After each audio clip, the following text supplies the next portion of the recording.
In this lesson, we'll learn about the print and cut process, taking a print off your printer and having the CE6000 contour cut around the images on the print for making decals. We'll cover how to make a contour cut path, how to use layers effectively for this process, registration marks, why they are needed and how they are used, and then the steps required to load the print onto the cutter. The software that we're going to be using in this lesson is Cutting Master 3 with Adobe Illustrator. While this may not be the software you're using, the process is very similar. The first step to the cut and print process is to create the cut path. Keep in mind that the cut line should be created after the design of the image is complete. A cut path can be any shape. For instance, a typical decal may be in the shape of an oval, rectangle, with or without rounded corners, a triangle, or any shape you see fit. Here we have a design that could use a circle or oval, but as you can see, it has unnecessary white space around the image. This design would be best suited for a cut path that contours the design. In some software applications, such as SignLab, FlexiSign, and Graphtec's new Studio application, creating a cut path that contours the shape is a very simple process. Whatever software you are using, review the manual or instructional video supplied with the software to learn how to create a contour path. In our case, we will be using Adobe Illustrator CS6 to create our cut path so that it contours this design. The first step is to select all the objects in the design. Click on the Object pull-down menu, hover the mouse over Path, and select Offset Path. This little pop-up window appears. Here we can set the distance. In many cases it is hard to judge how this will look, so we can preview the outline by enabling Preview. It looks a little messy right now. We will take care of this in a minute. We can also choose how the corners will look. For instance, we may want to have the corners rounded a little. And now click OK. Now we need one more step. Click on the Window pull-down menu and make sure Pathfinder is open.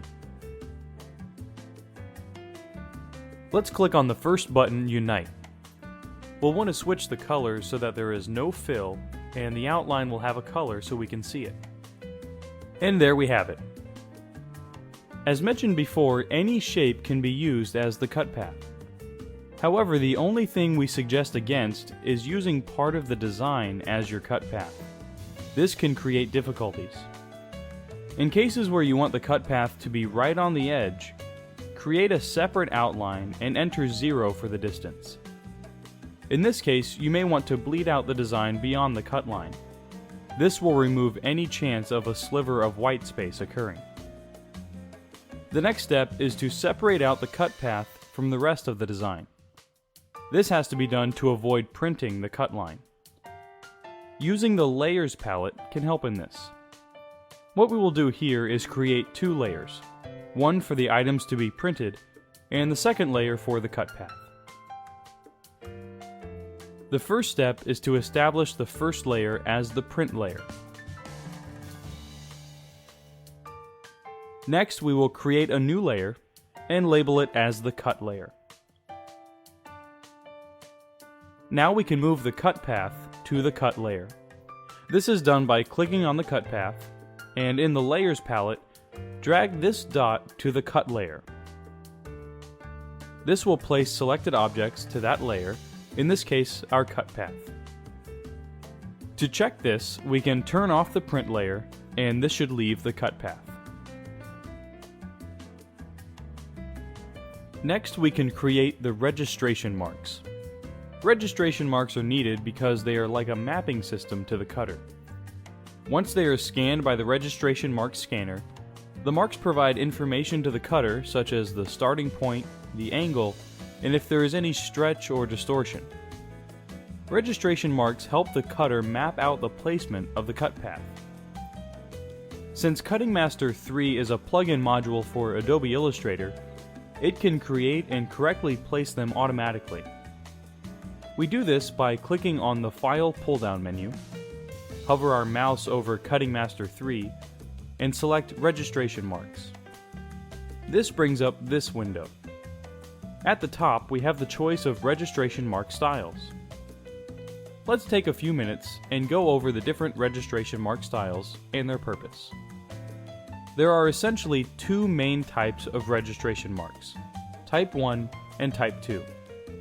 The differences are very simple. Type 1 is where the registration mark corners are facing inward, and Type 2 is where registration mark corners face outward. Typically, Type 2 is generally best since this allows for extra area in your design, but the choice is up to you. When cutting longer designs, there's another option of using what is called segmented registration marks. This is where, along with the registration marks on the four corners, there are registration marks that look like little T's between the corner registration marks, as you see here. Segmented registration marks are used by the cutter to determine if any bowing has occurred during the printing process. In a print like this, if only the four corners were scanned for, you might find that the beginning and the end of the printed image are cut accurately, but the midsection would be a little off. On the other hand, when reading these registration marks, the cutter can adjust the cut line to compensate for the shifting. When choosing a pattern, keep in mind that more segmented registration marks ensure better accuracy. Let's return to Cutting Master 3 and look at the different styles, now that we know the different patterns, and click on the pull-down list and examine the styles and types.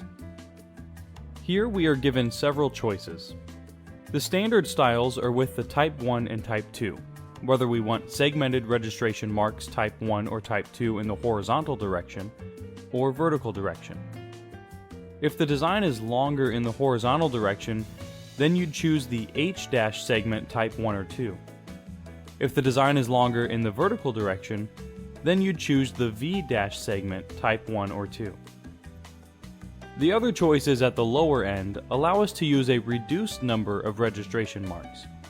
For instance, when cutting a smaller design, you may find that there is only a need for 2 or 3 registration marks. This is helpful if you have a large number of decals to cut, perhaps on separate sheets, where reducing the number of registration marks will increase the production. In our case here, we'll use 4 marks, Type 2. Units we'll set to inches. The length is important for longer jobs. Having longer registration marks allows the sensor to more readily capture them during the scanning process. The thickness is important for jobs that have lamination. Once again, having thicker registration marks allows the sensor to capture the registration marks more readily during the scanning process. Margin is the distance between the cut path and the registration marks when relative to cut job is selected. When this is the choice, as a suggestion, set the registration marks as close as possible to the cut path, but keep in mind that the design should not be within the registration marks. Otherwise, the registration mark sensor will scan a line or object that is not the designated registration mark. Keep in mind when setting the margins for the registration marks, you should have at least 3/4 of an inch or more between the edges of the media to the registration marks. This way, the registration marks will not be traveling under the wheels. Remember, anything outside the wheels is not recognized. When relative to media is selected, margin is the distance between the media's edge and the registration marks. A line document with registration marks will do just that. It will base the positioning of the registration marks with the document's origin. Once all the settings are to our liking, click Apply and then OK, or just click OK. Clicking Apply will allow us to see how the registration marks will look after any changes are made. This is convenient since we can see how the registration marks will lay out prior to clicking OK to finalize them. Let's press Ctrl-Z or Command-Z on the Mac and start over. There is another option that will allow you to place the registration marks where you would like to have them. let's draw a rectangle. We will draw it large enough to surround the design, but close enough so there is not wasted space. What we will do next is have Cutting Master 3 create registration marks based on the corners of the rectangle. To do this, while the rectangle is selected, click on the File pull-down menu, hover over Cutting Master 3, and then click on Registration Marks. We will keep everything the same, except we will click on the Convert Rectangle checkmark. Now we can click OK. And the rectangle is converted to registration marks, using each corner of the rectangle as the points of the registration marks.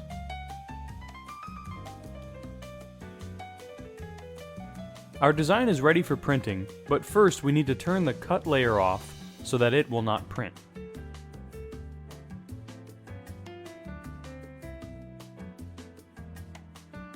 Now we can send this design to the printer.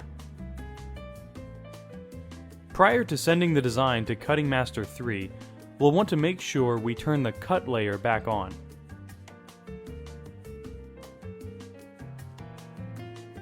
Once the design has been printed, orienting and aligning the sheet is somewhat critical, especially if it is a long print.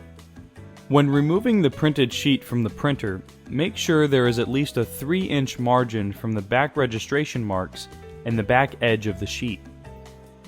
The best way to load the sheet is to first get the orientation of how the print is to be loaded.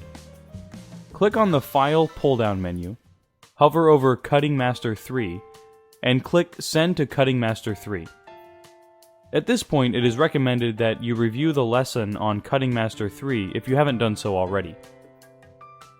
Click on the Cutter's icon button. Up in the left-hand corner of the workspace, an icon shows the direction of the cut.